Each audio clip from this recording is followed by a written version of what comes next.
बिस्मिल्लाहिर्रहमानिर्रहीम। सर जी, database management system वो जगह जहां पर सारा डाटा जमा किया गया होता है उसको डेटाबेस कहते हैं। वो जगह जहां पर सारा डाटा जोड़ के रखा है उसको डेटाबेस कहते हैं। सर, आप सब लोगों का नाम, पता, फोन नंबर, सीआरएन हमारे पास है और जब रिजल्ट आता है तो एक एक्टिविटी करते हैं। क्या बोला? हम सारे बच्चों का, हम वन बाय वन जिस बच्चे का मेरिट आता है ना, उस नंबर को अपनी डेटाबेस में चेक करते हैं कि यार हमारे पास 5,000 बच्चा है, कॉपी करके पेस्ट वहां पर सर्च किया, क्या इसमें से कोई खुदा न खास्ता हमारे पास तो नहीं पढ़ रहा। इस अमल को सर्चिंग कर लिया, ये अमल किया। ये जो जगह है जहां पर सारे स्टूडेंट्स का डाटा पड़ा हुआ है, इसको क्या कहेंगे? डेटाबेस। डाटा क्या है? Raw fact. डेटाबेस क्या है? वो जगह जहां पर डाटा को इकट्ठा करके जोड़ के रखा हुआ है। पॉइंट समझ आ रहा है? ये डेटाबेस है। और डेटाबेस मैनेजमेंट सिस्टम वो निजाम है जिसके अंदर डाटा को जोड़कर रखा जाता है, फिर सर्च किया जाता है, फिर डाटा निकाल कर ले आते हैं। वो पूरा सिस्टम है जिसको डेटाबेस मैनेजमेंट सिस्टम कहते हैं। मैंने इसको समझाने के लिए पहले आपको मुझे यह समझाना पड़ेगा कि सर, हम आम जिंदगी में जो चल रहे हैं वो क्या चल रहे हैं। सर, आपके पास मोबाइल है, मोबाइल के अंदर फोल्डर होता है, फोल्डर के अंदर फाइल्स होती हैं। ये वाला सिस्टम फाइल सिस्टम होता है। और अगर मैंने आपसे कोई फाइल शेयर की तो आपने वो फाइल अपने सिस्टम में सेव करेंगे। वो फाइल सेव करने के बाद वो वीडियो चलेगी। यस और नो? ये आम सिस्टम है जो हमारे यहाँ चल रहा है, हमारे कंप्यूटरों पे चल रहा है, हमारे मोबाइल पे चल रहा है। ये फाइल सिस्टम है, ये फाइल सिस्टम। मैंने पिछले दिनों एक वीडियो शेयर की, ग्रुप में बच्चा आ गया, कहता सर वो मैंने वो वाईफाई का पैकेज नहीं लगवाया हुआ, 1.4 GB की फाइल है। तो मैंने कहा फिर? उसने कहा सर फिर ये कि आप फाइल क्यों शेयर करा रहे हैं, आप क्या कर दें? मैं कहा जी मैं क्या कर दूं? उसने कहा सर आप फाइल ना शेयर करवाएं, आप YouTube पर अपलोड करा दें। अब मेरी बात गौर से सुनना। फाइल सिस्टम में क्या होगा? फाइल सिस्टम में ये होगा कि मैं फाइल आपको शेयर करूंगा, आपके सिस्टम में फाइल सेव होगी। हर बच्चे के सिस्टम में इंडिविजुअली फाइल सेव होगी। यार मेरा पॉइंट समझ आ रहा है? लेकिन अगर मैं YouTube पर फाइल अपलोड करके आपको लिंक दे दूंगा तो फिर आपके सिस्टम में फाइल सेव करने की जरूरत है ही नहीं। तो फाइल डेटाबेस असल में क्या चीज है? डेटाबेस वो जगह है जहां पर डाटा पड़ा हुआ है और कोई भी, और वो शेयर्ड जगह है और कोई भी बंदा वहां से डाटा एक्सेस कर सकता है। मैंने ये फाइल YouTube पर डाल दी और आप सब लोग को YouTube का लिंक दे दिया। आप जनाब वहां पर जाकर उस फाइल को एक्सेस कर सकते हैं। अब आपको वो फाइल अपने सिस्टम में सेव रखने की जरूरत नहीं। मेरे साथ चल रहे हो? मैं तो बिल्कुल वही बात है, जड़ से शुरू कर रहा हूं। जड़ ये है, आपको फाइल सिस्टम और डेटाबेस मैनेजमेंट सिस्टम का ही नहीं पता चलेगा तो आपको डेटाबेस मैनेजमेंट सिस्टम की समझ ही नहीं आनी। और पहले तो ये बताएंगे ना कि आप क्या देख रहे हो और असल में डेटाबेस क्या है। सर एक सवाल है आपसे कि जब मैं कहता हूं ना ठीक है भाई मैं पोर्टल पर शेयर करवा देता हूं, तो कुछ बच्चे कहते हैं नहीं सर पोर्टल पर ना शेयर करवाइएगा, मैं ऑनलाइन एनरोल्ड नहीं हूं। यस और नो? क्या पोर्टल भी डेटाबेस है? यस। लेकिन उसमें डेटा की एक्सेस को रिस्ट्रिक्ट किया हुआ है। डेटा को सिर्फ वही एक्सेस कर सकते हैं जिन्होंने, जो ऑथराइज्ड है। और ऑथराइज कौन है? जिन्होंने पोर्टल खरीदा हुआ है, पोर्टल की फी पे की हुई है। यार आप मेरे साथ चल रहे हो? तो भाई मैं बुनियादी तौर पे आपको यह सिखाना चाह रहा हूं कि डेटाबेस मैनेजमेंट सिस्टम में डेटा की बात किया और डेटाबेस की बात किया और डेटाबेस सिस्टम को फाइल सिस्टम के साथ कंपेयर किया। और ये वाली बात करने के बाद मैं चाहता हूं कि मैं थोड़ा सा आगे बढ़ूं और मैं आपको बताऊं कि यार मैनेजमेंट सिस्टम क्या है। सर वो निजाम जिसके तहत डेटाबेस को मैनेज किया जा रहा है। अब आप एक बात समझिए, आप समझ लें कि डेटाबेस असल में एक गोदाम है, असल में एक रिपोजिटरी है, असल में एक जगह है जहां पर सारा डेटाबेस रखा भी जा रहा है, संभाला भी जा रहा है, और जब जरूरत पड़ेगी तो ढूंढ के वापस भी कर दिया जाएगा। यार मेरा पॉइंट समझ आ रहा है? तो डेटाबेस मैनेजमेंट सिस्टम उस निजाम को कहते हैं। अब अगर आपके दिमाग में यह है कि डेटाबेस मैनेजमेंट सिस्टम कोई जगह है जहां पर डेटा सेव होता है, तो गलत। डेटाबेस मैनेजमेंट सिस्टम से मुराद वो निजाम है जिसके जरिए आप डेटा को रेलेवेंट जगह पर रखते हैं, महफूज करते हैं, और जब जरूरत होती है तो वहां से ढूंढ कर लाकर दे देते हैं। यार मेरा पॉइंट समझ आ रहा है? डेटाबेस मैनेजमेंट सिस्टम डेटा रखने की जगह नहीं है। डेटाबेस मैनेजमेंट सिस्टम असल में वो निजाम है, वो सिस्टम है जिसके जरिए आप डेटा को सेव करते हैं, आप रिसीव करते हैं, सेव करते हैं, ढूंढते हैं और रिट्रीव करते हैं। अब आप इमेजिन करें ना कि आपका डेटा है, आप एक बच्चा जाता है जाके कहता है भाईजान मेरे ना 2000 रुपये एक्स्ट्रा फीस चली गई थी, जरा वो मुझे वापस कर दें। तो मैनेजमेंट के लोग क्या करेंगे? फौरन 2000 इन भाई को दे देंगे या सिस्टम में चेक करेंगे? वो सिस्टम में चेक करेंगे। ये वाला सिस्टम के अंदर चेक करके वो बच्चे का नेम सीआरएन पूछेंगे। जब नेम सीआरएन पूछेंगे तो उस रेलिवेंट फाइल तक चले जाएंगे जो उस बच्चे की फाइल होगी, उस पर एंट्री हुई होगी, वो एंट्री देखेंगे और देखेंगे कि आप वाकई इस बच्चे का दो। ये जो सारा डाटा बच्चे का महफूज था वो डेटाबेस में फॉर एग्जांपल महफूज था, और उन्होंने डेटाबेस में से उस रेलेवेंट बच्चे का रिकॉर्ड निकाला और रिकॉर्ड निकाल के चेक कर ठीक है भाई तुम्हारा 2000 पेंडिंग था, ये लो। यार मेरे साथ चल रहे हो? मैं सिर्फ आपको ये कह रहा हूं कि डेटाबेस मैनेजमेंट सिस्टम की जड़ आप पकड़ लो, आगे जाओगे तो आपको चीजें समझ आने लग जाएंगी। जैसा कि हमने आपको कमिट किया कि हमारा टारगेट इस वक्त ये कतन नहीं है कि हम आपको टेक्स्ट पढ़ाएं, क्योंकि टेक्स्ट पढ़ाते हैं तो आप थक जाते हैं। हम चाहते हैं कि आप ये वाला घंटा, अभी मैं आप हैरान हो कि मुझे मैसेज पता क्या आ रहे हैं। मुझे अभी मैसेज आया पिछले टाइम पे कि सर एक बात बताऊं आपको, बुरा तो नहीं लगेगा। मैं कहा जी बताएं। कहते जब मैं डाटा की किताब खोलता हूं ना तो मुझे नींद बड़ी आती है, और ज़्यादातर मैं डाटा के टाइम पर 10 मिनट पढ़ने के बाद मैं सो जाता हूं, और फिर उसके बाद मैं हड़बड़ा के उठता हूं। तो मैं कहता हूँ डाटा पढ़ने का टाइम तो गुजर गया, चलो दूसरा सब्जेक्ट पढ़ते हैं, और डाटा की मेरी तैयारी नहीं हो रही। हाँ मैंने क्या कहा ये यकीनन आपके लिए रेलिवेंट है। सर इसका जवाब ये है कि भैया मैं आपको एक ख़ास टॉपिक पढ़ा रहा हूँ, लेके चल रहा हूँ।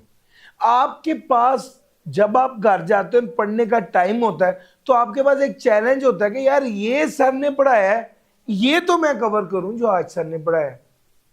तो जब आपके पास वो चैलेंज होता है और आप अगर आपका पढ़ने को दिल नहीं चाह रहा, ये किताब बोलेंगे तो लेक्चर साथ लगाएं। यार यूट्यूब पर डाले किस लिए कि ये वाली मुस्तस्ना खत्म हो जाए कि भाई इसने पैसे दिए या इसने पैसे नहीं दिए। अब जो हम करा रहे हैं वो तो सबके लिए करा रहे हैं जो अपने बच्चे हैं।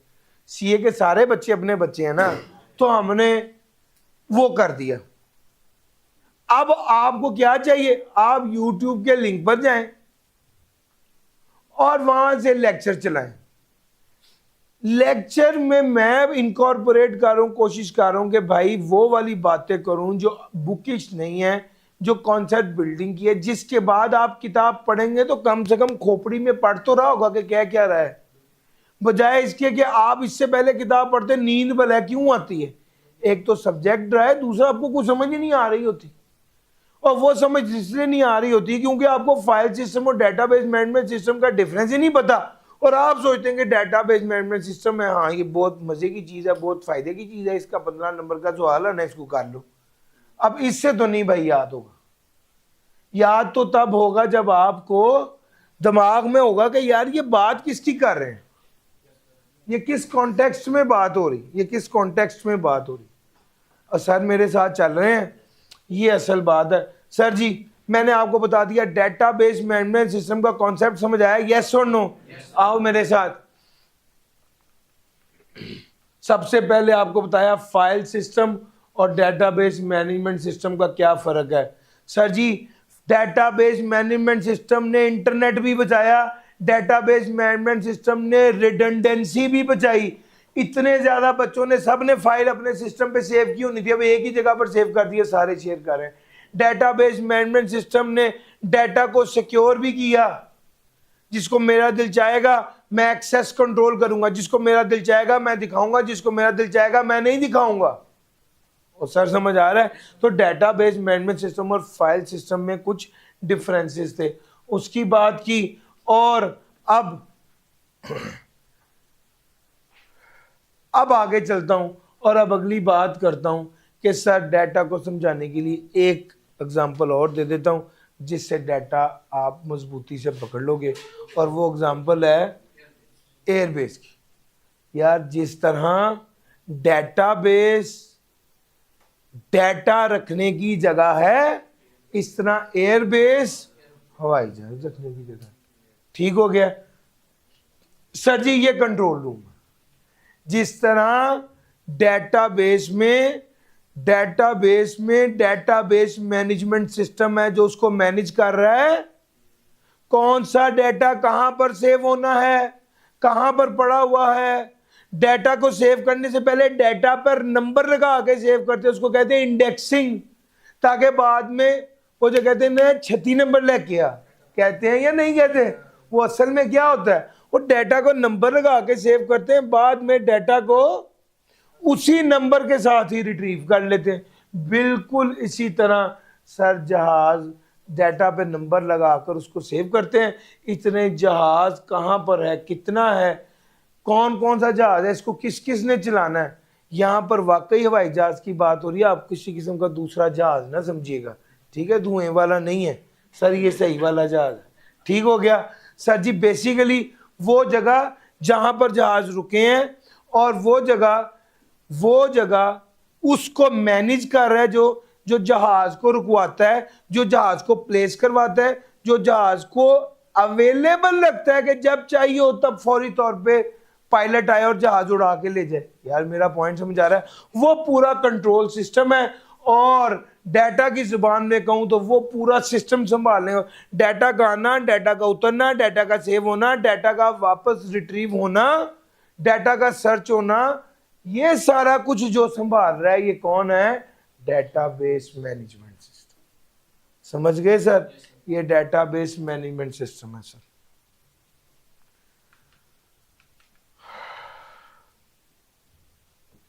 अच्छा जी, डेटाबेस मैनेजमेंट सिस्टम है। डेटाबेस मैनेजमेंट सिस्टम डाटा मौजूद डाटा को मैनेज करेगा पूरा। सर अब अगली बात जो कीमती है वो क्या है? Asset model. एसेट मॉडल क्या है? फिर मैंने कहा टेक्स्ट नहीं आपको मैंने पढ़ाना, मैंने आपको तस्वीरें ही दिखानी है, इंजॉय करना है आपने बस बैठ के कि चल क्या रहा है भाई। तो इतने रंग मैंने भरे हैं, यकीन करें ये वो मैक्सिमम एंजॉयमेंट है जो आप कर सकते हैं पढ़ते हुए। ग्रीन, कोई येलो, कोई ऑरेंज कलर देखकर खुश हो जाएं, वाह कितना अच्छा कलर है। वाह जी सर, ठीक हो गया सर, आपके शौक ठीक नहीं है।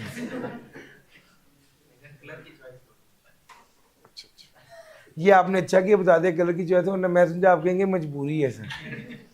ले सर, एटॉमिसिटी। एटॉमिसिटी का मतलब है भाई एक ट्रांजैक्शन के 2 टुकड़े हैं, 4 टुकड़े हैं, सारे पार्ट्स एग्जीक्यूट होंगे या कोई पार्ट भी एग्जीक्यूट नहीं होगा। सारे पार्ट्स एग्जीक्यूट होंगे या कोई पार्ट भी एग्जीक्यूट नहीं होगा। सर ए ने बी को $100 ट्रांसफर किए, इसके 2 हिस्से हैं। सबसे पहला ए के पास से $100 माइनस होगा और दूसरा बी के पास $100 ऐड होगा। ऐसा ही है ना सर? वो कहता है अगर पहला स्टेप तो हो गया, दूसरा स्टेप एग्जीक्यूट नहीं हुआ, तो सर पूरी ट्रांजैक्शन ही क्या हो जाएगी? रिवर्स हो जाएगी। इसको कहते हैं एटॉमिसिटी, इसको कहते हैं ऑल और नन। ठीक हो गया? एसिड मॉडल इंपॉर्टेंट है और उसमें ये 4 बातें। Sir ji C for consistency, जो रूल्स और कंस्ट्रेंट सेट की हुई है ना, उसको वायलेट नहीं किया जा सकता। मिसाल के तौर पे बैंक ने एक रूल सेट किया है कि एक बंदे के अकाउंट में जितने पैसे हैं उससे ज्यादा पैसे कम नहीं हो सकते। एक बंदे के अकाउंट में जितने पैसे हैं उससे ज्यादा पैसे कम नहीं हो सकते। अकाउंट बैलेंस है 1 लाख और विड्रॉ कर लिया आपने 1,10,000, तो क्या ये विड्रॉ हो सकता है? नहीं हो सकता। क्यों? आपने कंस्ट्रेंट रखी हुई है, आपने कंस्ट्रेंट रखी हुई है कि बैलेंस नेगेटिव नहीं हो सकता। इसको क्या कहते हैं? कंसिस्टेंसी। तीसरा आ गया आइसोलेशन। ये बड़ा मजे की बात है। वो कहता है भैया एक ही वक्त में 2 ट्रांजैक्शन हो रही हूं। सर आपको पता है डेटाबेस की खूबियों में से एक खूबी है कि ये कॉन्करेंटली एक वक्त में एक से ज्यादा क्यूरीज को हैंडल करने की सलाहियत रखती है। आपको पता है यूट्यूब जो है वो एक डेटाबेस है जिसके अंदर सारा डाटा हम डालते जा रहे हैं, जिसने जो डाटा चाहिए वो एक्सेस कर सकता है। मैं जब यूट्यूब पर वीडियो डालता हूं तो पहले 2 मिनट के अंदर 100 से ज्यादा लोग उसको देख रहे होते हैं। अब सवाल ये पैदा होता है कि वो 100 से ज्यादा लोग एक ही वक्त में इकट्ठे देख सकते हैं? यस, यही तो डाटाबेस की खूबी है कि वो कॉन्करेंटली ज्यादा क्यूरीज हैंडल कर लेता है। अब उसके अंदर कॉन्करेंसी के अंदर भी एक बात है कि एक वक्त में एक ही चीज हैंडल कर रहा होता है, लेकिन वो सिस्टम इतना फास्ट होता है कि वो बहुत तेजी से उसको हैंडल कर रहा होता है। अब जरा बात देखिएगा, एक तरफ है ट्रांजैक्शन 1 और एक तरफ है ट्रांजैक्शन 2। आपका अकाउंट बैलेंस है 1 लाख, एक तरफ कहा गया 100 ऐड कर दो, दूसरी ट्रांजैक्शन में कहा गया 1100 माइनस कर दो। अगर वो पहले ट्रांजैक्शन 1 को एग्जीक्यूट कर लेता है तो अकाउंट बैलेंस 1100 हो जाता है और फिर ट्रांजैक्शन 2 भी एग्जीक्यूट हो जाती है। लेकिन अगर वो पहले ट्रांजैक्शन 2 को एग्जीक्यूट कर लेता है तो अकाउंट बैलेंस 1 लाख है और वो कहता है भैया ये ट्रांजैक्शन तो एग्जीक्यूट नहीं हो जाती, मिसाल के तौर पे चेक डिसऑनर हो जाता। एट अ टाइम 2 क्यूरीज आएंगी। अब आइसोलेशन का मतलब क्या है? जब एक वक्त में 2 क्यूरीज आएंगी तो एक को हैंडल किया जाएगा। जब एक वक्त में 2 क्यूरीज आएंगी तो एक को एट अ टाइम हैंडल किया जाएगा। अब मेरी बात समझो, क्या गूगल सर्च के बैकएंड पे डेटाबेस है या नहीं? 1 मिनट में कितने लोग गूगल सर्च करते हैं? 3.6 मिलियन। ठीक है, अब मुझे एक बात बताओ, अगर आप गूगल पे कुछ सर्च करते हो एट द सेम टाइम और भी बहुत से लोग कर रहे हैं, तो वो कैसे हैंडल हो रहा है? Sir at the same time हजारों सिस्टम्स उसको डील कर रहे हैं। आइसोलेशन का मतलब यह है कि एक ही वक्त में जब 2 क्यूरीज आ जाती हैं तो हर क्यूरी को अलग-अलग डील किया जाता है। जब उसने 1100 का विड्रॉल को डील किया तो उसने कहा जी मेरे पास अकाउंट बैलेंस 1000 है और ये क्या हो गया? डिसऑनर हो गया। इसने इस वक्त ये नहीं देखा कि यार अभी 100 रुपए साथ वाली ट्रांजैक्शन भी हो रही है, वो होगी तो बैलेंस पूरा हो जाएगा। ये नहीं देखना। सर मेरे साथ रियल में ऐसा हुआ है कि मेरे दोस्त ने मुझे पेमेंट करनी थी, उसने मुझे चेक दिया, मैंने चेक बैंक में प्रेजेंट किया, चेक डिसऑनर हो गया। मैंने उसको फ़ोन किया, मैंने कहा ये क्या बकवास है। कहता है भाई दोबारा प्रेजेंट करो। मैंने फिर बैंकर से, उसने कहा जी ठीक है सर, चेक ऑनर हो गया। मैंने उसको कहा अभी तो थोड़ी देर पहले आपने डिसऑनर किया। वो कहता है sir at the same time दोनों ट्रांजैक्शन एग्जीक्यूट हो रही थी, तो आपने जो चेक दिया वो पहले एग्जीक्यूट हो गया, उसी टाइम पर वो पैसे लगवा रहा था अकाउंट में, तो क्या हुआ, आपकी ट्रांजैक्शन पहले कमिट हो गई, एग्जीक्यूट हो गई, तो उसने डिसऑनर कर दिया। अभी उसके बाद दोबारा आपने प्रेजेंट किया तो अब ऑनर हो गया। यानी जब मेरे चेक को प्रेजेंट करने वाला काम उसने पहले किया है, उस वक्त उसने ये वाला फैक्टर नहीं सोचा कि एक पेमेंट आ भी रही है, 1 मिनट है। यार मेरा पॉइंट समझ आ रहा है सर? इसको कहते हैं आइसोलेशन। Isolation, ACID। डी की बात भी कर लूं, डी की बात भी कर लूं, डी की बात है यहाँ पे नहीं है सर? डी की बात है ही सिंपल, उसके लिए क्या बात करूं? वो कहता है एक बार जो ट्रांजैक्शन हो गई वो परमानेंट हिस्सा है, वो पक्का है, वो परमानेंट है, वो सिस्टम का हिस्सा बन गई। सर जी मैंने आपका 5,000 देना था, आपने मुझे कहा भाई मुझे 5,000 दो।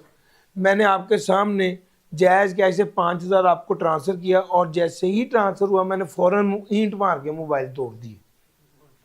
तो क्या ये ट्रांसफ़र हो गया है? शायद मोबाइल टूटने की वजह से बचत हो जाए। सर एक बार ट्रांजैक्शन हो गई तो गई।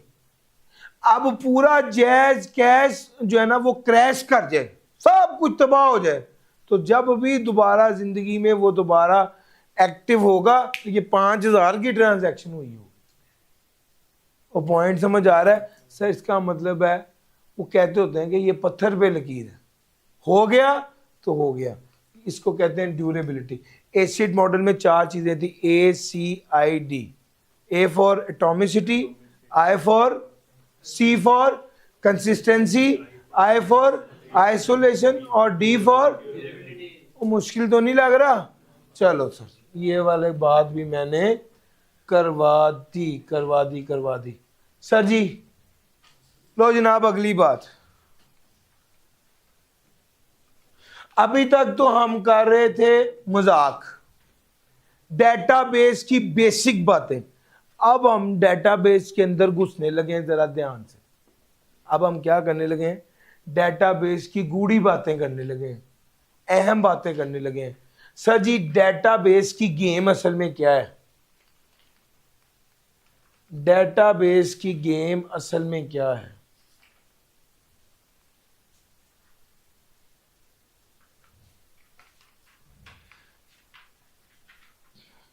मैं कहां से शुरू करूं? मैं शुरू करता हूं यहां से। डेटाबेस में ना 3 लेयर्स हैं। सर मैंने कहा कि मैं डेटाबेस की ज्यादा डेप्थ की बातें करने लगा हूं, तवज्जो से सुनना। डेटाबेस में 3 लेयर्स हैं, 3 लेयर्स हैं। सबसे पहली लेयर है व्यू लेयर। ये वो लेयर है जो हमें नजर आती है। हम जब YouTube पर जाते हैं और हमें जो नजर आता है वो डेटाबेस का व्यू लेयर है। इसको एक्सटर्नल लेवल भी कहते हैं, इसको व्यू लेयर भी कहते हैं। ये वो है जिसके साथ यूजर इंटरेक्ट करता है। असल में एक चीज को समझिए, एक है डेटाबेस और एक है यूजर। एक है अली इमरान जो पढ़ा रहा है और एक है स्टूडेंट जो पढ़ रहा है। इसके दरमियान में कौन है? SBI है। क्यों जी? SBI क्या कर रहा है? SBI ने आपको ये AC दिए हैं, आपको कुर्सियां दी हैं, इंफ्रास्ट्रक्चर दिया है, टीचर दिया है, कैमरामैन दिया है, रिकॉर्डिंग फैसिलिटी दी है, सारा कुछ SBI प्रोवाइड कर रहा है। सर यूजर पहले SBI के जरिए टीचर तक पहुंचेगा। यार मेरा पॉइंट समझ आ रहा है? सर इसी तरह बिल्कुल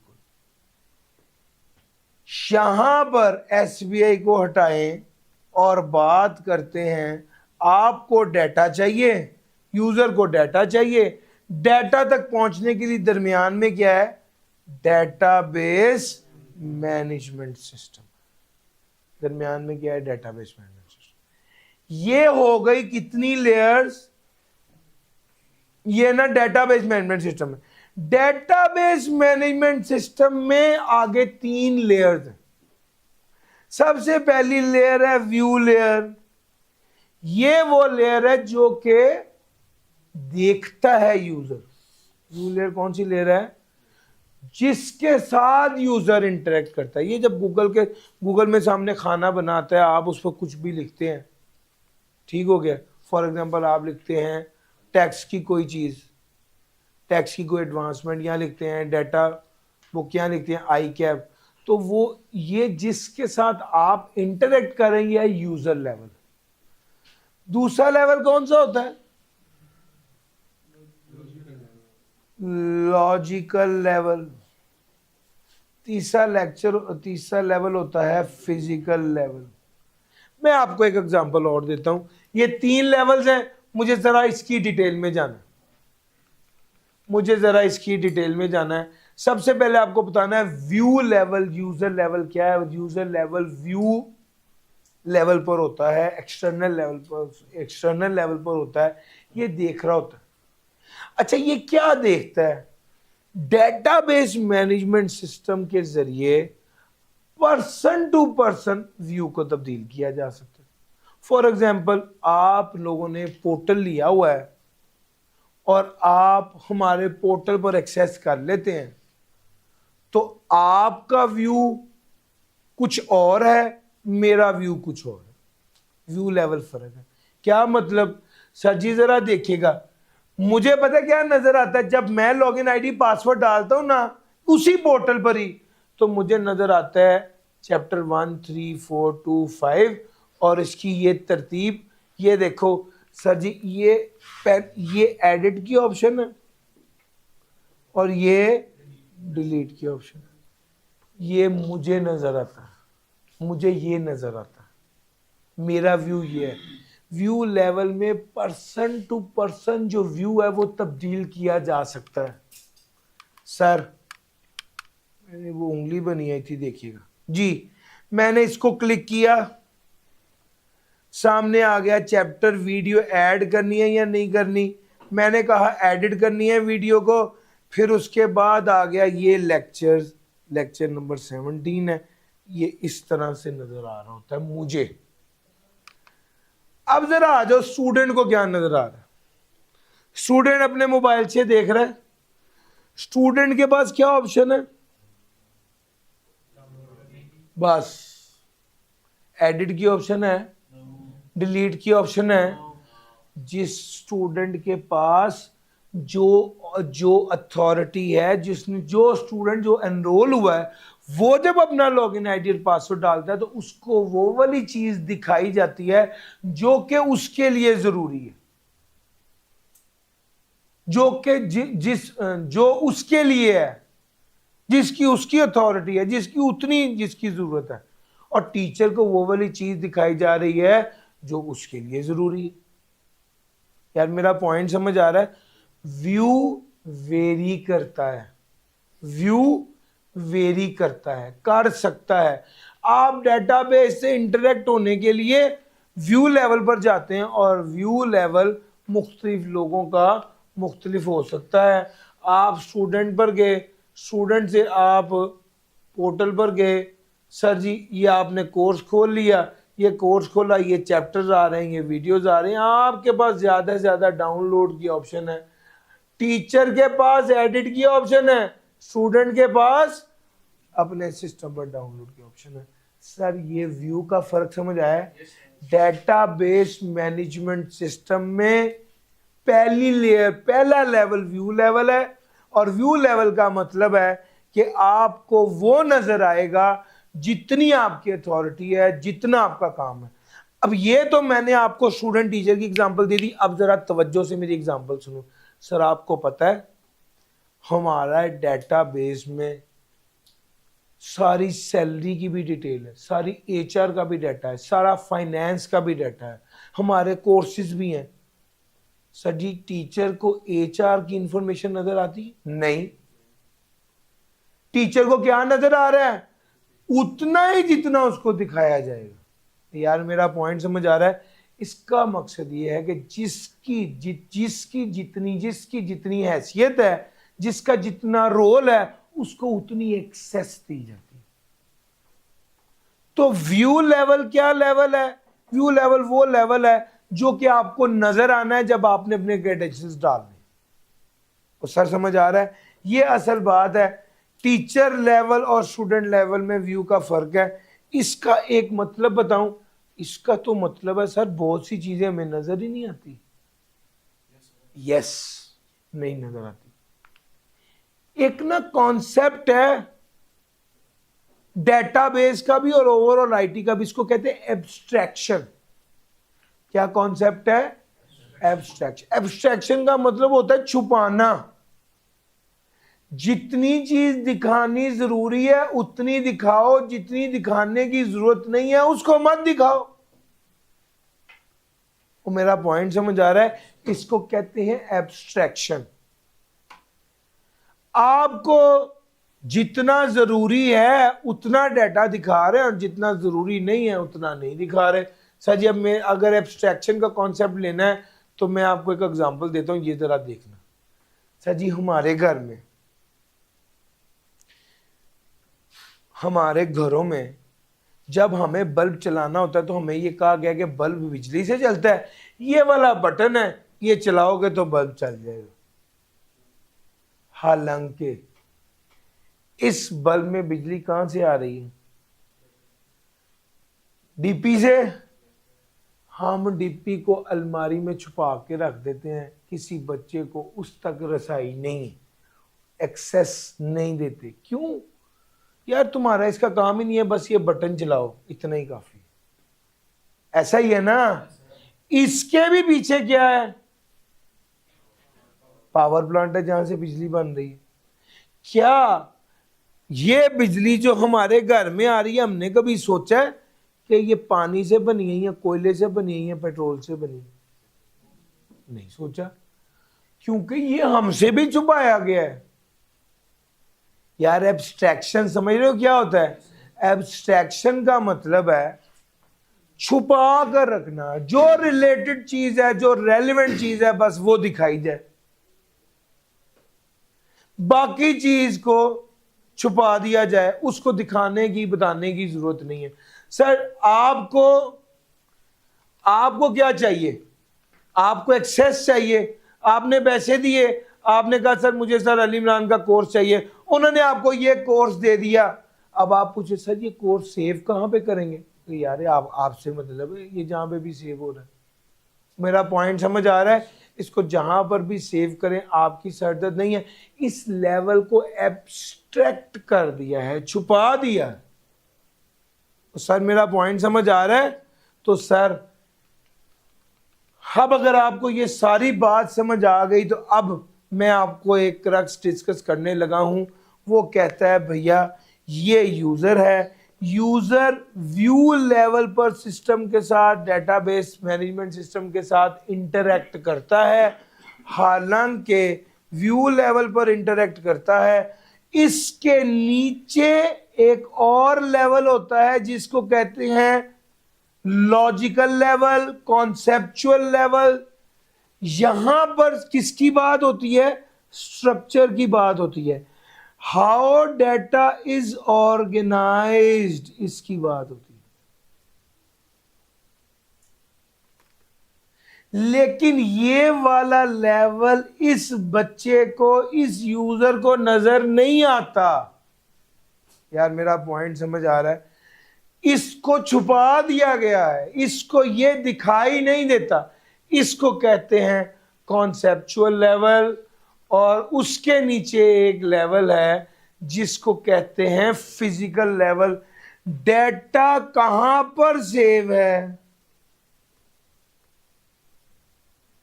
ड्राइव में फिजिकली डेटा कहां पर सेव है? यार मेरा पॉइंट समझ आ रहा है? इसको कहते हैं internal level, internal schema. Sir ji schema का लफ्ज भी आ रहा है, इसको भी बात, स्कीमा कहते हैं स्ट्रक्चर को, तरतीब को।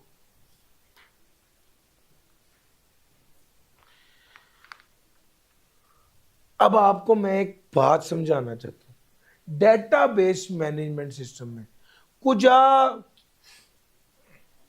कुजा एक डाटा पड़ा हुआ है, आपको सामने डिस्प्ले नजर आ रहा है, उसके पीछे गोदाम है, गोदाम में जिस तरह भी ऑर्गेनाइज किया गया है यह आपकी सरदर्द नहीं है, गोदाम में किस जगह पर रखा हुआ है यह आपकी सरदर्द नहीं है। वो कहता है भैया अब उसने गेम ये की, उसने डेटाबेस मैनेजमेंट के हवाले से डाटा स्ट्रक्चर्ड किस तरह है, यूजर को इंडिपेंडेंट कर दिया उससे, और डाटा पड़ा कहां हुआ है, यूजर को इंडिपेंडेंट कर दिया उससे। ये असल कॉन्सेप्ट है यार। आप देखो ना, आपने जी ड्राइव पर अपना डाटा सेव किया हुआ, अभी डालें लॉगिन आईडी पासवर्ड डालें, डाटा एक्सेस कर लेंगे। आपको पता है एक हफ्ता पहले आपका डाटा मलेशिया में पड़ा हुआ था, अब आपका डाटा कनाडा में पड़ा हुआ है। आपके मुझे क्या फर्क पड़े, मेरा डाटा मेरे लिए अवेलेबल है, मुझे यही चाहिए था।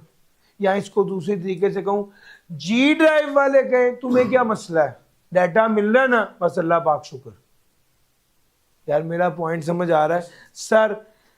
किस स्ट्रक्चर में सेव किया हुआ है इससे भी आपका कोई लेना देना नहीं है, का किस जगह पर फिजिकली सेव किया हुआ है इससे भी आपका कोई लेना देना नहीं है। वो कहते हैं भाई आपका डाटा आपके लिए अवेलेबल है, ये चीज आपके लिए मैटर करती थी, हमने वो प्रोवाइड कर दी। सर डेटाबेस मैनेजमेंट सिस्टम असल में ये गेम है। व्यू लेवल पर उसने क्या किया है, व्यू लेवल पर हर बंदे के मुताबिक व्यू बना दिया है। सर जी आपको एक बात बताऊं, मैं अगर थोड़ी सी बात इंडस्ट्री की तरफ ले जाऊं तो मियां साहब के लिए उसने व्यू ये लहदा बनाया हुआ है, उनको हर रोज प्रोडक्शन देखनी है, हर रोज का कैश देखना है, हर रोज का बैंक देखना है, हर रोज की मार्केटिंग देखनी है, हर रोज की सेल देखनी है, उसने उसके मुताबिक उनका व्यू बना दिया है। जो एचआर का बंदा है वो सैलरीज देखता है, लोगों की हाजिरियां लोगों की देखता है, उसके मुताबिक व्यू लेवल बना दिया है। जो फाइनेंस का बंदा है वो एक्सपेंसेस एंटर करने हैं, उसने सैलरीज एंटर करनी है, उसने इनकम एंटर करनी है, उसको उसके मुताबिक लॉगिन आईडी बना दिया। और डाटा इतना बड़ा एक ही है, लेकिन जिस बंदे की जो जरूरत है उसको जितना व्यू चाहिए उसको उतना ही व्यू दिया है, बाकी एक्सेस को कंट्रोल किया हुआ है। यार मेरा पॉइंट समझ आ रहा है सर? ये डेटाबेस मैनेजमेंट सिस्टम का कमाल है। डेटाबेस पीछे है, आगे मैनेजमेंट है, और मैनेजमेंट ने आपको कहा है जो व्यू आपकी मर्जी, जो रिक्वायरमेंट है उसके मुताबिक दिखाएंगे, और यूजर को कहा तुम्हारा कोई लेना देना नहीं है कि ये किस तरतीब में सेव हुआ है, और तुम्हारा कोई लेना देना नहीं है कि ये कहां पर सेव हुआ है। मेरा पॉइंट समझ आ रहा है सर? उसने इंडिपेंडेंट कर दिया। इसको कहते हैं लॉजिकल इंडिपेंडेंस और इसको कहते हैं फिजिकल इंडिपेंडेंस। डाटा किस तरतीब में सेव है इससे फर्क नहीं पड़ता यूजर को, और यूजर को आजाद कर दिया उससे, इसको कहते हैं लॉजिकल इंडिपेंडेंस। डाटा किस जगह पर सेव है इसको आजाद कर दिया यूजर को, उससे इसको कहते हैं physical independence. Sir physical independence, मैं आपको लॉजिकल इंडिपेंडेंस, स्ट्रक्चर में तब्दीली, अब लॉजिकल इंडिपेंडेंस और फिजिकल इंडिपेंडेंस। लो सर अब जरा अगली बात सुन लो। मैंने आपको unit number 5 conceptual level, physical level, external level, view level और कॉन्सेप्चुअल, यानी ये तीनों लेवल जो होते हैं, 3 लेवल, ये तीनों बता दिए। अब जरा अगली बात आपके साथ करनी है लॉजिकल इंडिपेंडेंस और फिजिकल इंडिपेंडेंस की। ये यूनिट नंबर 4 है। पहले यूनिट 5 पढ़ाता हूं मैं हमेशा, ताकि आपको पूरा ढांचा समझ आ जाए, गेम समझ आ जाए। अच्छा जी, लॉजिकल बात करता है how the data is arranged, और फिजिकल बात करता है where the data is arrange, कैसे स्टोर किया गया। वो कहता है, अच्छा मेरी बात सुनो, अगर आपके डाटा की तरतीब में तब्दीली करनी है तो इसके लिए सॉफ्टवेयर को अपडेट करने की जरूरत नहीं है। ये है कि इम्पैक्ट ऑन एप्लीकेशन, वो कहता है एप्लीकेशन पर कोई इम्पैक्ट नहीं आएगा अगर लॉजिकल स्ट्रक्चर तब्दील कर दिया। सर जी आप मुझे एक बात बताओ, जब आपका डाटा मलेशिया में था, अब आपका डाटा यूएस में है, आपके व्यू लेवल पर कोई फर्क पड़ा? आपको तो सामने से वही नजर आ रहा है। यस, ये बिल्कुल ऐसे ही है कि यार मेट्रो ने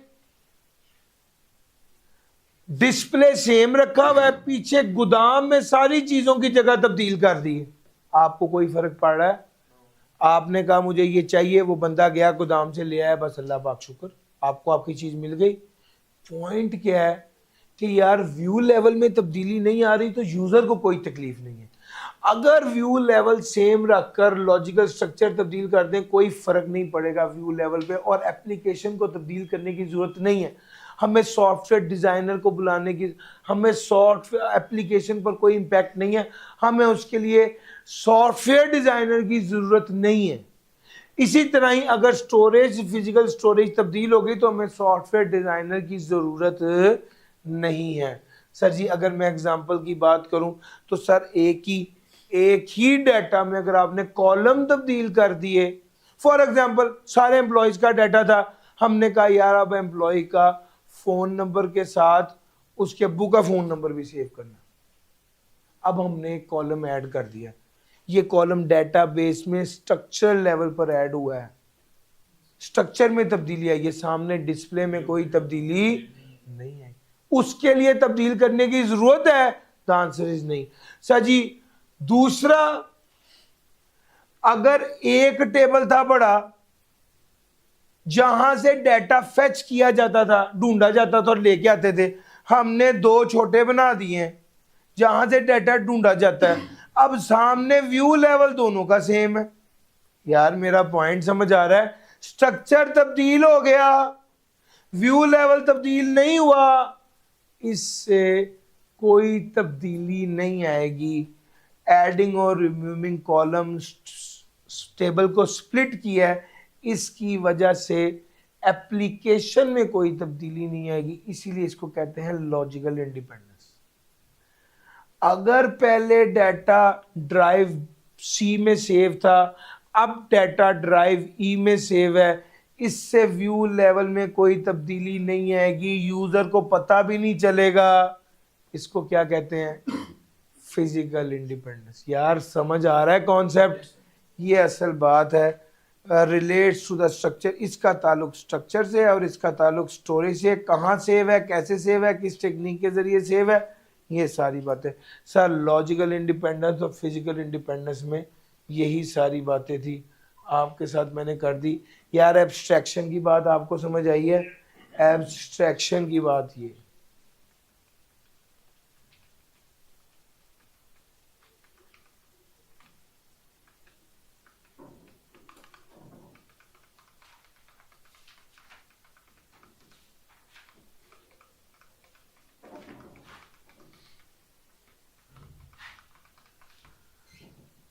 चलूं आगे?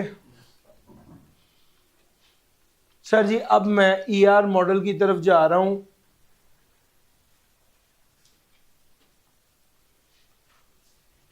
ईआर मॉडल, सर ये भी बड़ा आसान एरिया है। जो स्ट्रक्चर लेवल ऑफ डेटाबेस है ना, उसके अंदर वो बात करता है एंटिटी और उसके रिलेशनशिप की। सर एंटिटी और उसके रिलेशनशिप की बात वो कहां पर कर रहा है? लेवल्स ऑफ डेटाबेस में दरमियान वाला लेवल, जो जिसको कॉन्सेप्चुअल स्कीमा कहते हैं, लॉजिकल स्ट्रक्चर कहते हैं, उसकी बात कर रहा है। सर जी वो कहते हैं ईआर मॉडल क्या है? एंटिटी रिलेशनशिप मॉडल, एक एंटिटी का दूसरे एंटिटी से क्या रिलेशन है, इसके हवाले से जो मॉडल है उसको ईआर मॉडल कहते हैं। ये पीटर चैन नामी एक डेवलपर ने डेवलप किया था। बड़ा अच्छा मॉडल है जिसके जरिए आप बात कर सकते हैं, समझा सकते हैं चीजों को। अच्छा जरा देखिएगा एंटिटी क्या होती है। एंटिटी मैं बिल्कुल आसान अल्फाज में बताऊं तो वो रियल वर्ल्ड ऑब्जेक्ट जिसका टेबल बन रहा हो उसे एंटिटी कहते हैं, जिसकी मालूमात हो उसके एंटिटी कहते हैं। मैं आपको कहूं अगर एंटिटी के अलावा कोई लफ्ज मुझे बताना हो ना इसको समझाने के लिए, तो वो है सब्जेक्ट। सब्जेक्ट जिसकी बात की जा रही है, उर्दू में इसको कहते हैं फाइल। सर मिसाल के तौर पे स्टूडेंट की इंफॉर्मेशन है तो हम देखेंगे student name, student address, student phone number, student CRN. ये क्या है? स्टूडेंट एक एंटिटी है और ये जो नेम एड्रेस सीआरएन है ये उसके एट्रीब्यूट्स हैं। Customer, customer name, customer address, customer ID, ये क्या है? एट्रीब्यूट्स। ये उसके एट्रीब्यूट्स हैं। अच्छा जी, an entity represents a real world object, concept or thing that is distinguishable and relevant to the system being modeled. Entities can be tangible or intangible. Each entity is represented as a rectangle in an ER diagram. Entity को किस तरह show करते हैं? एक rectangle form में show करते हैं। Entities दो तरह की होती हैं, एक एंटिटी स्ट्रॉन्ग एंटिटी होती है जो इंडिपेंडेंट होती है, और एक एंटिटी वीक एंटिटी होती है जो स्ट्रॉन्ग एंटिटी पर डिपेंड करती है, उसे वीक एंटिटी कहते हैं। Sir ji for example customer strong entity है, और ऑर्डर ये भी एंटिटी है लेकिन वीक है, क्योंकि ऑर्डर के लिए आपको क्या चाहिए? पहले कस्टमर चाहिए। तो ऑर्डर डिपेंडेंट है, कस्टमर इंडिपेंडेंट है। सर एंटिटी के बारे में तो ये बात है। एट्रीब्यूट खसूसियत, एट्रीब्यूट को प्रॉपर्टी भी कह सकते हैं, खसूसियत भी कह सकते हैं। टाइप्स ऑफ एट्रीब्यूट में सिंपल एट्रीब्यूट को खसूसियत, वो कहते हैं एट्रीब्यूट की टाइप्स की बात करूं तो an attribute that can not be divided further, first name, last name, phone number are simple attributes of a customer या स्टूडेंट एंटिटी। सिंपल एट्रीब्यूट क्या है? वो एट्रीब्यूट जिसको मजीद डिवाइड नहीं किया जाता। कंपोजिट एट्रीब्यूट क्या है? वो एट्रीब्यूट जिसको तोड़ा जा सकता है। सर जी फर्स्ट नेम और लास्ट नेम इसको सब डिवाइड नहीं किया जा सकता, लेकिन फुल नेम को किया जा सकता है, फर्स्ट नेम और लास्ट नेम। तो कंपोजिट एट्रीब्यूट है फुल नेम, जिसको मजीद तकसीम किया जा सकता है। सिंगल वैल्यूड एट्रीब्यूट, कुछ ऐसे एट्रीब्यूट होते हैं जिसकी वैल्यू ये एक होती है, जैसे सीआरएन, शनाख्ती कार्ड, ये दो हो ही नहीं सकते। फोन नंबर दो हो सकते हैं? यस। डेट ऑफ बर्थ पक्की बात है? हाँ, डेट ऑफ बर्थ भी एक ही हो सकती है एक बंदे की। सिंगल वैल्यूड एट्रीब्यूट वो एट्रीब्यूट्स होते हैं जो दो नहीं हो सकते। मल्टी वैल्यूड एट्रीब्यूट्स जो दो हो सकते हैं, एड्रेस, आरजी पता और मुस्तकिल पता। फोन नंबर वो तो 3-4 भी हो सकते हैं डिपेंडिंग ऑन द नीड। ठीक हो गया सर? उसके बाद आ गया सर मल्टी वैल्यूड हो सकते, derived attribute. Multi value multi हो सकते हैं सर, ईमेल तो एक से ज्यादा हो सकती है ना, 2, 3, 4 हो सकते हैं। जी सर। हाँ, अब यहां पर एन एट्रीब्यूट कहां पर लिखा हुआ है? ये An attribute that hold only a single value, and at the attribute customer ID roll number valued because each customer has one roll number. Sir किधर लिखा हुआ है सर जी? अब उसमें बाज़-औक़ात ऐसे होता है, अगर ईमेल की मैं ख़ास तौर पे बात करूं तो अब इसको जस्टिफाई करने वाली बात यह है, वैसे आप लोगों को भी समझ आ रही है कि एक बंदे का एक से ज़्यादा ईमेल तो मैं खुद 3 ईमेल बनाए हुए हैं, वो बहुत ज़्यादा ड्राइव में सामान होता है तो उसके लिए। लेकिन बहरहाल एक बात जो काम की है वो ये है कि बाज़ औक़ात विद इन एन ऑर्गेनाइजेशन जो आपका ईमेल बनता है वो एक ही होता है। मिसाल के तौर पे ali.imran@sbi.com होता है, यहाँ पर मेरा दूसरा ईमेल नहीं बनेगा। इस एंगल से बाज़ औक़ात बात की जा सकती है कि ये सिंगल वैल्यूड एट्रीब्यूट। की एट्रीब्यूट वो एट्रीब्यूट जो शनाख्त है, वो एट्रीब्यूट जो आपकी पहचान है, जो यूनिक है, उसको की एट्रीब्यूट कहते हैं। रिलेशनशिप, अगर मैं रिलेशनशिप्स की बात करूं तो आपस में क्या रिलेशन होगा दो एंटिटीज का? एक 1 to 1। 1 to 1 रिलेशन का क्या मतलब होता है? एक पर्सन का एक शनाख्ती कार्ड, एक पर्सन का एक पासपोर्ट, एक पर्सन की एक बीवी। सर अगर एक ही हो, आहिस्ता आहिस्ता ही है ना सर, अभी नहीं हुई तभी आपने 4 कह दी।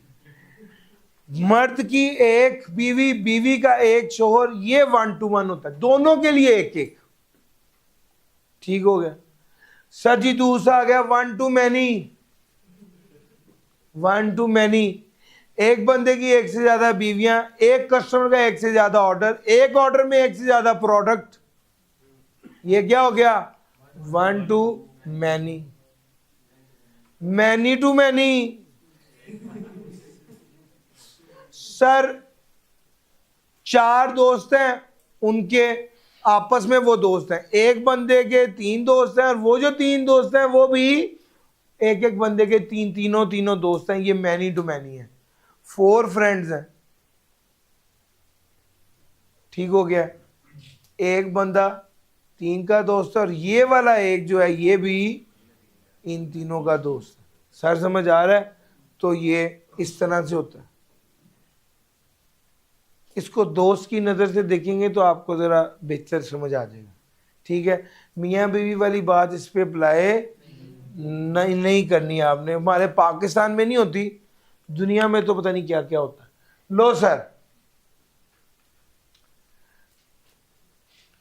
लो सर ये वाली बात समझ आ गई? सर ये ER मॉडल है, ये ER मॉडल है, एंटिटी रिलेशनशिप मॉडल। मैंने इसकी सारी बातें आपके साथ कर दी।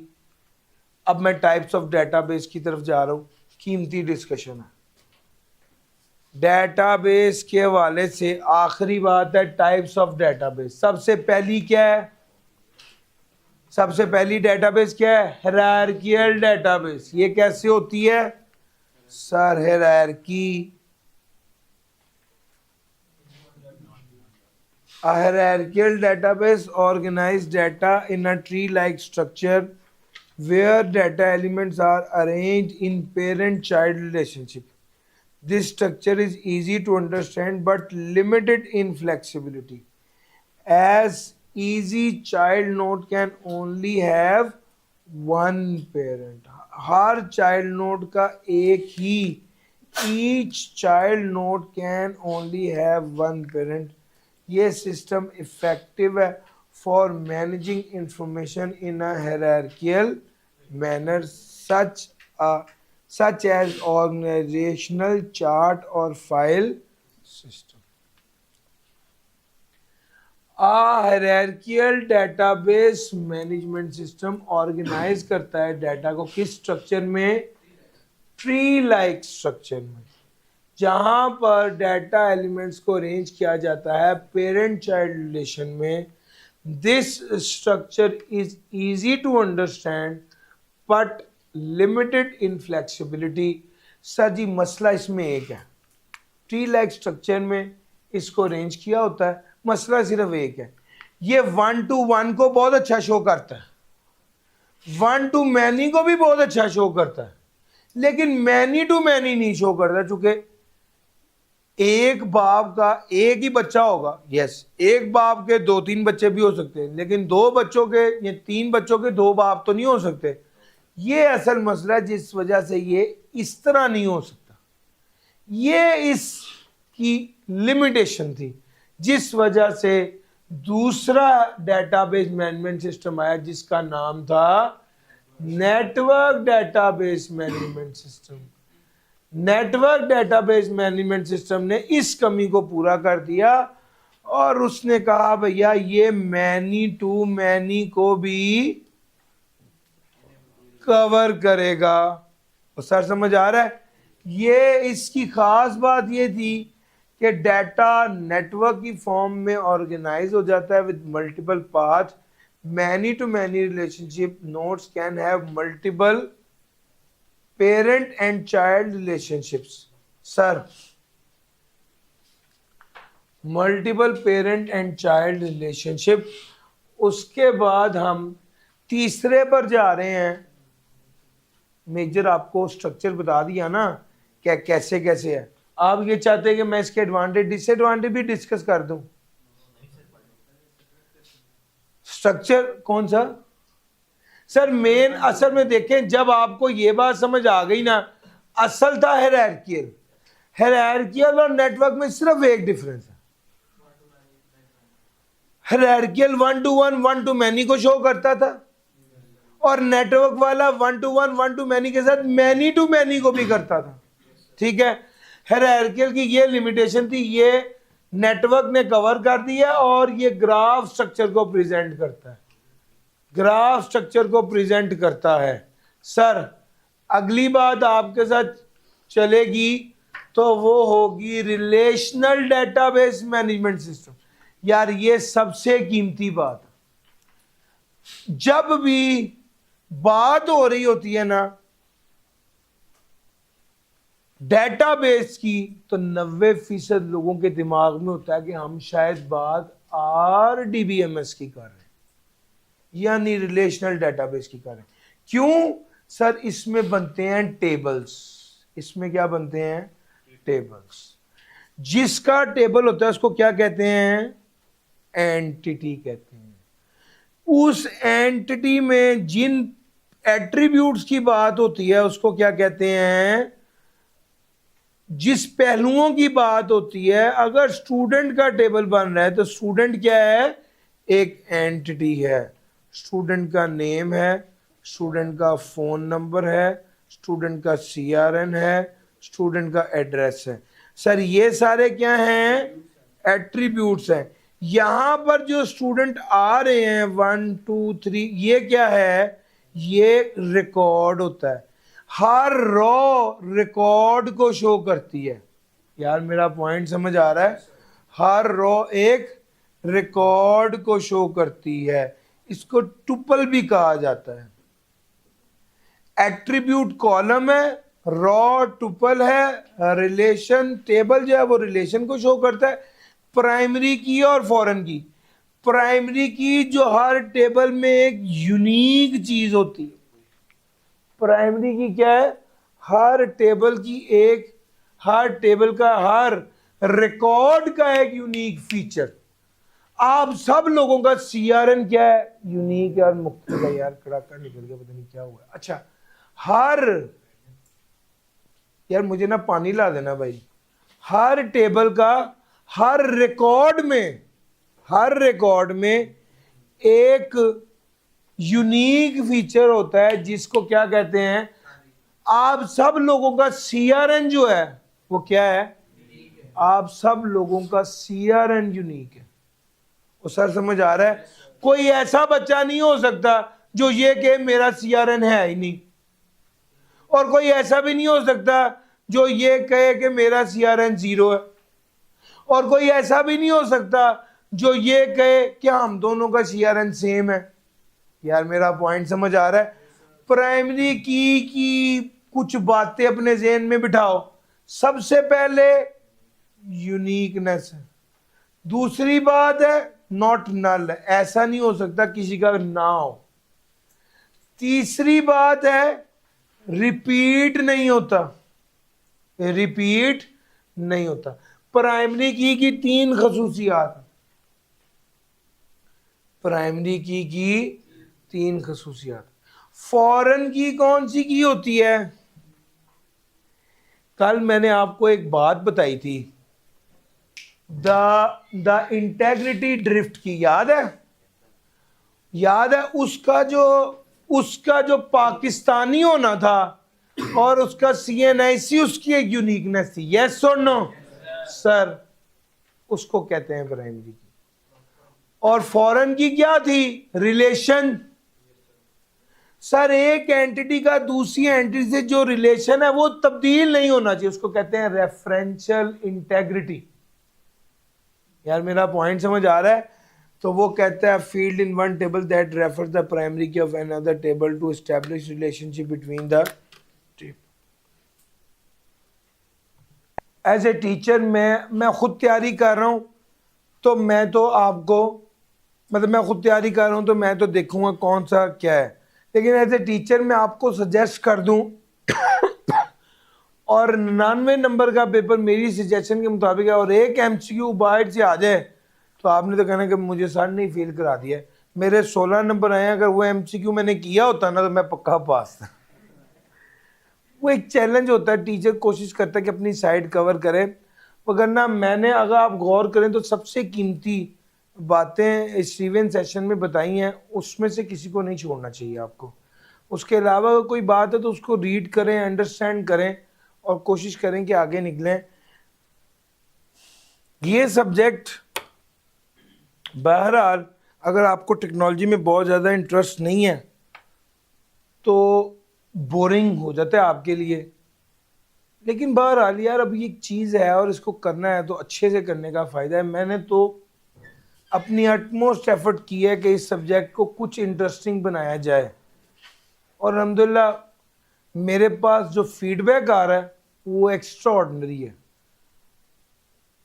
इतने बच्चों के मैसेजेस मुझे पर्सनल भी आते हैं और अल्हम्दुलिल्लाह मैं समझता हूँ कि जो एफर्ट मैंने पुट की थी आज वो स्टूडेंट रिस्पॉन्स से नज़र आ रहा है कि यार वाकई कुछ था। जब रूटीन में क्लास में बच्चा पढ़ रहा होता है ना, उसमें बच्चा होता है, आप होते हैं, बच्चे को अंदाज़ा नहीं होता कि क्या चल रहा है। और लेकिन इस रिवीजन क्लास का फ़ायदा ही होता है कि जब वो बच्चा बाकी टीचर से पढ़ के कंपैरिजन करता है ना, तो फिर उसको अंदाज़ा होता है कि यार वाकई अप्रोच में फ़र्क था, और ये पढ़ के ही पता चलता है, उसके अलावा पता चल नहीं पाता। लेकिन अल्हम्दुलिल्लाह मैं समझता हूँ कि मैंने जब ये सब्जेक्ट पढ़ाना था मुझे तब भी बहुत एक्साइटेड था कि यार ये मैं बहुत अच्छा पढ़ा लूँगा। उसकी वजह यह है कि आईटी को आईटी में घुस के नहीं पढ़ाया जा सकता, आईटी को बाहर निकल के पढ़ाना पड़ता है। मैं आपको एब्स्ट्रैक्शन समझाने के लिए डेटाबेस की मिसाल कैसे दे दूं? मैं क्यों ना आपको बटन की मिसाल दूं? यार मेरा पॉइंट समझ आ रहा है, जिससे आपको वो समझ आए कि यार असल में क्या बात है। असल में आईटी में जो हो रहा है ना वो हो नकल ही नहीं होती है फिजिकल दुनिया से निकाल कर, लेकिन जब आप उसको रेप्लिकेट कर पाते हैं, फिजिकल दुनिया में लेके जाके चीज को समझा देते हैं और फिर उसको कनेक्ट करते हैं ना टेक्नोलॉजी के वर्ल्ड से, तब चीजें ज्यादा क्लियर हो जाती हैं और ज्यादा अंडरस्टैंडेबल होती हैं। यही मेरी कोशिश है, यही मैंने किया और अल्हम्दुलिल्लाह मेरा तो फीडबैक बहुत अच्छा रहा इस सेशन से ही। अभी आगे काफ़ी चीज़ें हैं जो मैंने प्लान की हुई हैं कि ओवर द पीरियड जितनी तेज़ी से स्टूडेंट का फीडबैक आया और जितनी तेज़ी से आप लोगों का रिस्पांस आया, मैं काफ़ी चीज़ें मज़ीद प्लान कर रहा हूँ इंशाल्लाह ये सेशन ख़त्म करने के बाद के आगे केस स्टडी है इस चीज़ के हवाले से क्या किया जा सकता है। बहरहाल रिलेशनल डेटाबेस की बात आपके साथ हो गई, अब मुझे चलना है रिलेशनल डेटाबेस की ख़ास बात है कि इसके हवाले से एक लैंग्वेज होती है जिसको कहते हैं SQL, जिसका ताल्लुक ख़ास तौर पे ये पावरफुल क्यूरी लैंग्वेज है जो डाटे को बड़ी इजीली रिट्रीव कर पाती है और मैनिपुलेट कर पाती है। सर जी अगला object oriented database management system है OODB। MS। सर जी जरा इसको देखिए। अच्छा, इसमें object oriented database management system का मतलब है कि ये ऑब्जेक्ट फोकस्ड है। अब यहां पर पढ़ना पड़ेगा कि ऑब्जेक्ट क्या है। वो कहते हैं ऑब्जेक्ट में दो चीजें होती हैं। क्या क्या? एक ऑब्जेक्ट में दो चीजें हैं सर, एक डेटा और एक मेथड।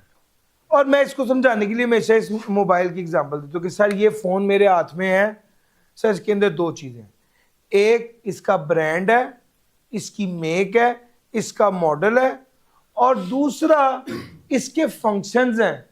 इसके जरिए मैं फोन कर सकता हूं, इसके जरिए मैं व्हाट्सएप देख सकता हूं, इसके जरिए मैं किसी वेबसाइट को एक्सेस कर सकता हूं, इसके जरिए मैं लेक्चर्स ले सकता हूं। ये इसके ऑपरेशंस हैं। तो वो कहते हैं ऑब्जेक्ट को उसने ब्रेक किया है दो चीजों में। ऑब्जेक्ट के अंदर दो चीजें होती हैं, एक डेटा और एक मेथड। और असल में इसका काम ये, इससे फायदा ये हुआ है कि इसमें कॉन्सेप्ट है इनहेरिटेंस का। वो ये है कि जब आप एक ऑब्जेक्ट को कॉपी करते हैं तो एक ऑब्जेक्ट में जो चीजें आप डिफाइन कर देते हैं और उसको कॉपी करते हैं तो दूसरे ऑब्जेक्ट में भी वही चीज आ जाती है, इनहेरिटेंस। ऐसे इसको समझाने के लिए कह दूं कि मिसाल के तौर पे मैं कहूं कि यार अल्लाह ताला ने मुझे बेटा दी है, तो मुझे बताने की जरूरत है कि उसकी दो आंखें हैं या दो कान हैं या दो टांगे हैं, तो अंडरस्टूड है ये बात। सर ये इनहेरिटेंस है, ये इनहेरिटेंस है। अब जो बात आगे, एक बात और सुन लो फिर बात करना। सर जी अब आप बात आगे कि जब आप किसी को, यानी इसकी बजाय अगर बकरी का बच्चा है तो भी ये बताने की जरूरत नहीं है कि इसके चार टांगे। यार मेरा पॉइंट समझ आ रहा है? ये वेरी करता है, यानी इस कॉन्सेप्ट को कहते हैं इनहेरिटेंस। जब मैं कहूंगा मोबाइल तो बताने की जरूरत नहीं है इससे फोन होता है, इससे मैसेज होता है, ये चार्ज होता है। यार मेरा पॉइंट समझा? इसका कोई ब्रांड होगा, इसकी कोई मेक मॉडल होगा। यार मेरे साथ चल रहे हो? सर ये सारी चीज, हाँ अलबत्ता जो उसका प्रीमियम फीचर है, जो उसकी शनाख्त है, फिर वो बताया जाएगा। जैसे मेरे से पूछे ना यार अली इमरान, कोई पूछे कि अली इमरान कौन है, तो वो ये नहीं कहेंगे कि इसकी वो जिसकी दो आंखें हैं या दो बाजू हैं या दो टांगे हैं, वो कहेंगे वो जो चार्टर्ड अकाउंटेंट है। मेरा पॉइंट समझ आ रहा है? तो आपका जो यूनिकनेस होती है वो आपका फीचर बन जाता है, बाकी चीजें जो है वो सेम चल रही होती हैं। Sir object oriented database management system में सबसे पहली बात है कि data is stored as object, जिसमें डेटा और मेथड दोनों चीजें होती हैं। इनहेरिटेंस और पॉलीमॉर्फिज्म। इनहेरिटेंस का कॉन्सेप्ट बता दिया कि हर ऑब्जेक्ट किसी ना किसी क्लास से ताल्लुक रखता है और उस क्लास की सारी खूबियां उस ऑब्जेक्ट के अंदर बिल्ट इन मौजूद होती हैं। पॉलीमॉर्फिज्म क्या होता है? सर एक ही चीज से मल्टीपल टास्क ले लेना। जैसे आपके मोबाइल को स्विच ऑफ करने का जो बटन है और जब वो बंद होता है तो ऑन करने का भी वही है। यस और नो? इसका मतलब है इस कॉन्सेप्ट को कहते हैं पॉलीमॉर्फिज्म। जब एक ही बटन से, एक ही चीज से एक से ज्यादा टास्क ले लिया जाए, इसको कहते हैं पॉलीमॉर्फिज्म। सर जी ये object oriented database management system है। ये सब कुछ मैंने आपके साथ डिस्कस कर लिया और चैप्टर नंबर 5 जो था उसमें ये सारी चीजें थी।